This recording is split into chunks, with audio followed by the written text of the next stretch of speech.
what is your worth? 694 million. Made of? I have 2 homes, one in Nairobi and one in Tharaka Nithi. Then I have landed buildings, about 235 million. My 2 homes are worth 190 million. And then I also have savings in SACCOs and banks. I also do legal practice, so I have a bit of revenue that I've generated through my law firm, and that is it. And I forgot, Mr. Speaker, when I was filling in, I forgot to add, I have vehicles of about 17 million, which are not part of that report. I apologize. I remembered after I had submitted the questionnaire.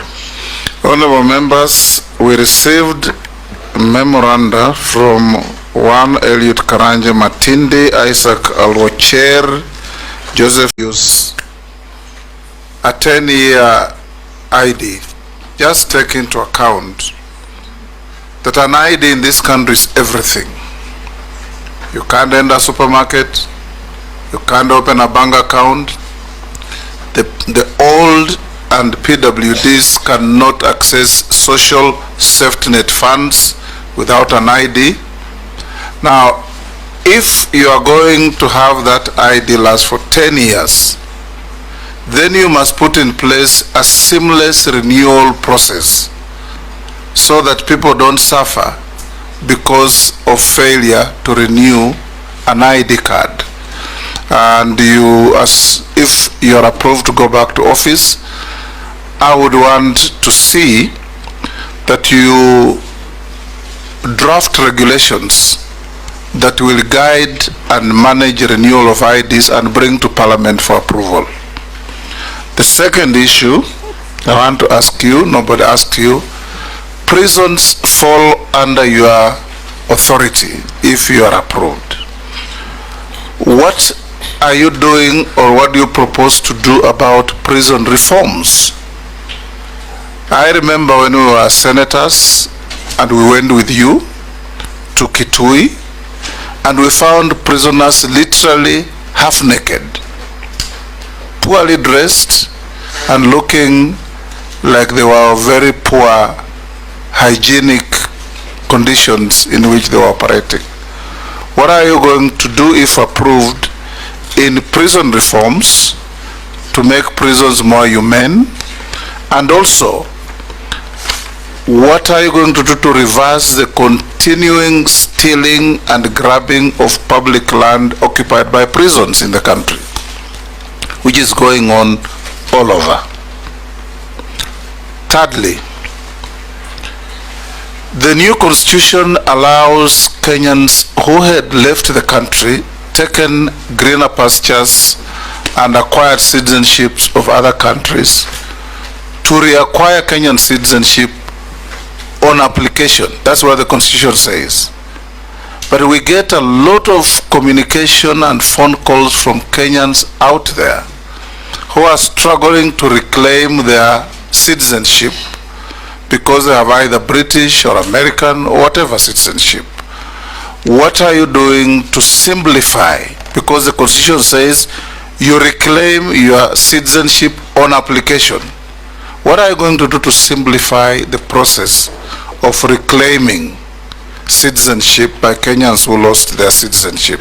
If you can answer those, then I'll come to other simpler questions to you. Thank you, Mr. Speaker, sir. Mr. Speaker, on the first issue of IDs, I agree with your recommendation and guidance that we should consider seamless transition from after the 10 years to avoid creating a crisis. I believe it will be possible because we had a similar situation with passports when we went into e-passports. So what you do, for example, is to say that the ID that has expired will continue operating until you get a new one, for example, because you cannot be faulted because of a government administrative measure. Number two, we will make sure that we anticipate and put in place a rapid response initiative where you deploy additional facilities, additional service points, additional personnel, even if it's on a temporary basis, at a time when many of these IDs will be expiring. But by and large, the old ID, the expired ID should work until when the state gives you a new one, because it's simply for technology purposes, safety features. It is not that we will give again another ID. It might even be the same depending on whether or not we will consider that ID as being secure, a secure document by that time. With regard to regulations as guided, we will prioritize that, Mr. Speaker. With regard to Kenya prisons, we have part of the Maraga Task Force report. We have a number of recommendations on modernizing and reforming the prisons, which we are taking up.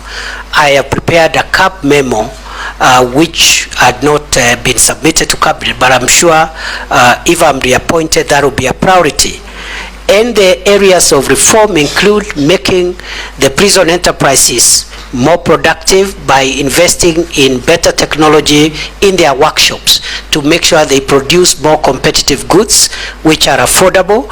Number two, welfare issues. In fact, these seats you see here were made by prisons. Absolutely. So if they are empowered, because that is labor and skill is available, if they are given better equipment and for carpentry, for masonry and other skills in the prisons, we are going to have better output and generate more revenue and avoid the prisons relying on S-check all the time in these times of constrained budget. We also want to make sure that we improve on welfare issues, including the terms and conditions of service of prison wardens. Is part of the Maraga Task Force recommendation in consultation with the SRC. We also are working on software issues, for example, providing mattresses.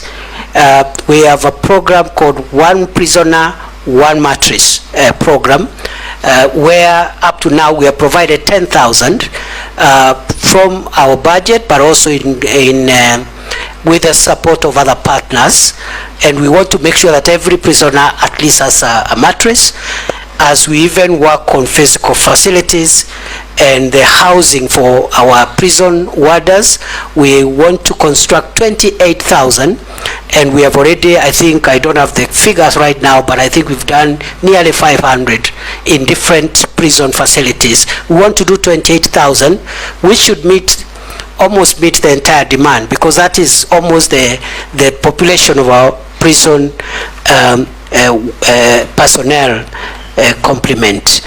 Other than that, the prison land, there are certain serious encroachments on prison land. The most notorious one is the Kitale prison land, where out of the 3,000 acres, only less than 300 are available. The rest have been grabbed by powerful and former senior people in various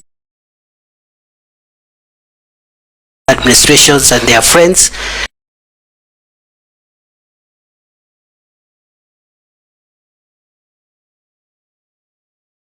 We will have to recover it. We have engaged the National Land Commission and other stakeholders. We will recover the land.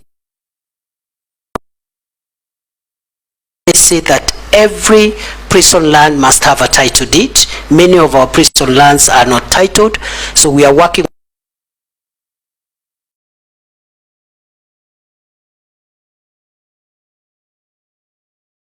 protected through titling. The last question, Mr. Speaker, sir, you asked is about those Kenyans who are regaining citizenship. We have made tremendous progress, and I want to admit, in line with what the leader of majority said, I think the communication is what we need to improve on.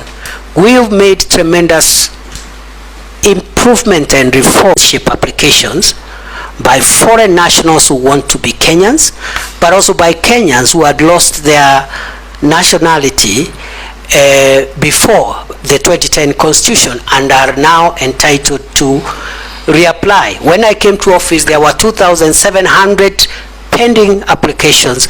I cleared the backlog within 30 days. Right now, we are receiving applications on a rolling basis. I had directed the directorate to ensure that from the time of application to the time the minister signs off that application for regaining citizenship, it should not be more than 21 days. And I think that is work in progress. Lastly, how do we simplify? We will reduce the paperwork. There is a bit of paperwork in that directorate, and we want to reduce it and go digital and make sure that we even bring the timelines from 21 days to 7 days to possibly 3 days on application. I thank you, Mr. Speaker. Lastly, nominee, do you hold any leadership position in any political party? No. Have you ever been adversely mentioned in any integrity-related reports? No. On investigations? Do you hold citizenship of any other country? No. What is your worth? 694 million. Made of? Made of I have 2 homes, one in Nairobi and one in Tharaka Nithi. Then I have landed buildings, about 235 million. My 2 homes are worth 190 million. And then I also have savings in SACCOs and banks.